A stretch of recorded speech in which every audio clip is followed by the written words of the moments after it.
For cooking. আজকে হচ্ছে আমি দেখাবো আপনাদের নতুন একটা রেসিপি দেখাবো, যে রেসিপিটা হচ্ছে অনেকেই রান্না করতে পারে না। এই যে এখানে আছে লাউ, সিম, আলু, আর এখানে আছে পালং শাক। আমি এর ভিতর হচ্ছে ডালের বড়ি দিয়ে রান্না করব। তো আমি ডালের বড়িটা আপনাকে কিভাবে দেবো আপনাদেরকে সেভাবে দেখানোর চেষ্টা করছি। এবার আমি রান্নার প্রসেসটা দেখাচ্ছি।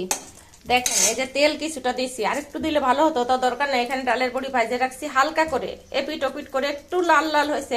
এখানে আমি 5 ফোড়ন দিলাম। কি দিয়ে রান্না করবো? এই যে 3টে কাঁচা লঙ্কা। আর কেন 3টে কাঁচা লঙ্কা দিলাম? নিরামিষ তরকারি যদি আপনি বেশি ঝাল দেন তাহলে তরকারির টেস্ট নষ্ট হয়ে যাবে। এই যে আমি সবজিটা দিয়ে দিলাম, আলু, সিম আর হচ্ছে লাউ।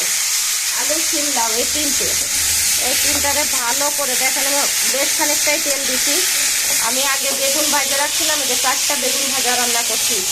আমি আর আমার হাজবেন্ড হচ্ছে সংসারের মানে 2 জন।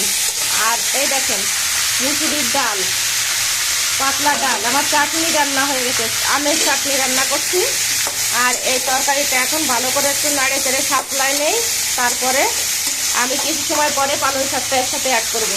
তারপরে যখন পালং শাক ভালো করে নরম হয়ে যাবে তখন এই ডালের বড়ি দিয়ে দেবো। আমি দেখাবো আপনাদের কীভাবে করি। তো বিষয়টা আসলে দেখলেন, এখানে লাউ, সিম, আলু, বেগুন, 4টা তরকারি আছে। লাউ, সিম, আলু, বেগুন। পালং শাকের তরকারি রান্না করতে গেলে এই তরকারিগুলো একদম লাগবে। এখানে ফুলকপি টপি কিছু একদম, ফুলকপি দিলে হচ্ছে পালং শাকের গন্ধটা চলে যায়, এই জন্য ফুলকপি দিই। তো আমি কিভাবে রান্না করব সেটা আপনাদেরকে আস্তে আস্তে দেখাই দেবো যে কীভাবে করলাম। অনেক মানুষ আছে ডালের বড়ির তরকারি রান্না করতে পারে না। তো দেখেন, আমি এখানে কিন্তু লবণ হলুদ কিছু দিই নেই। আমি লবণ দেবো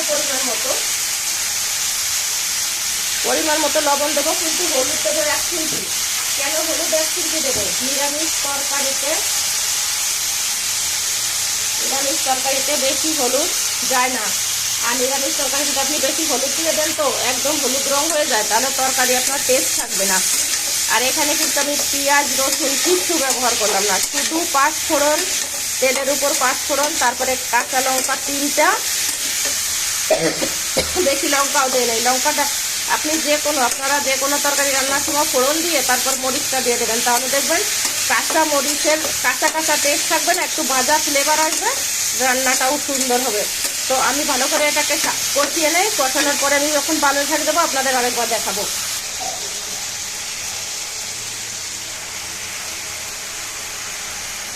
আমার তরকারি মোটামুটি নরম করা হয়ে গেছে, এটাকে ভালো করে একটু কমিয়ে নিলাম। এখন আমি পালং শাক দিয়ে দিলাম। পালং শাকটা যে আস্তে আস্তে নরম হয়ে যাবে তখন আমি ডালের বড়ি অ্যাড করবো।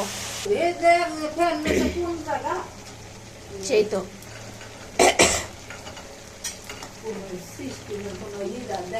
না কোনো সিস্টেম নাই, একেবারে জঘন্য অবস্থা।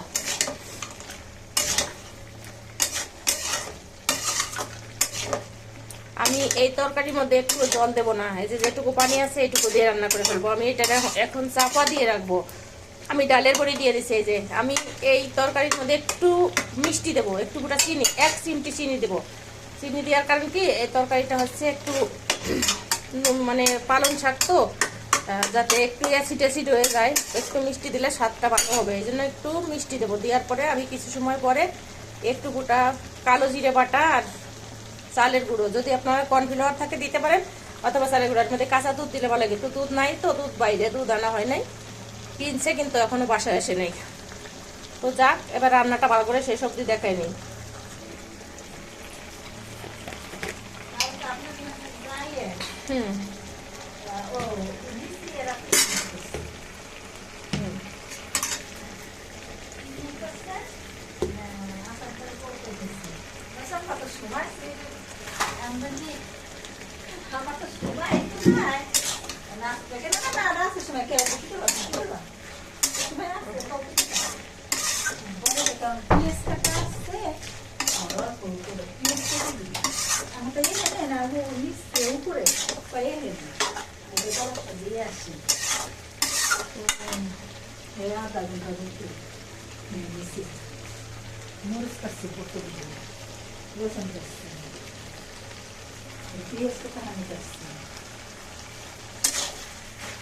আসলে